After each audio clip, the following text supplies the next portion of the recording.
২০২৬ সালে ব্যবসায়িক গাড়ি ব্যবহারের জন্য আইআরএস কর ছাড় বাড়িয়েছে।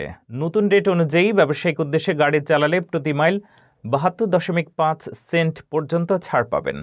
চিকিৎসা ও চলাচলের জন্য সামান্য পরিবর্তন হয়েছে। স্বনিয়োগী ফ্রিল্যান্সার ও ছোট ব্যবসায়ীর জন্য এটি বড় সহায়তা, যা করের দায় কমাতে সাহায্য করবে।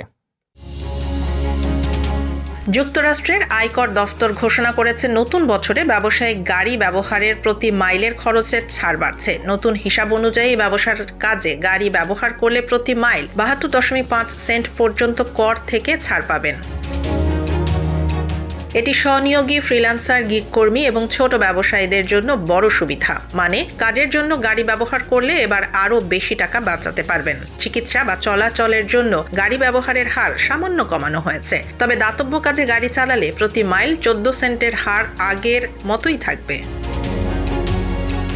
নতুন এই রেট সব ধরনের গাড়ির জন্য প্রযোজ্য। বিদ্যুৎ চালিত, হাইব্রিড, গ্যাসোলিন বা ডিজেল চালিত লিজ বা গাড়ির ক্ষেত্রেও পুরো লিজ কালের জন্য এই রেট প্রয়োগ করতে হবে।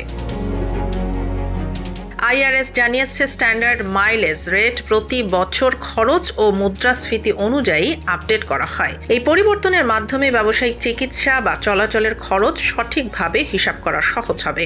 অর্থাৎ ২০২৬ সালে গাড়ি ব্যবহার করেই আপনি করের খরচ কমাতে পারবেন, যা ছোট ব্যবসা ও স্বনিয়োগীদের জন্য বড় সুবিধা।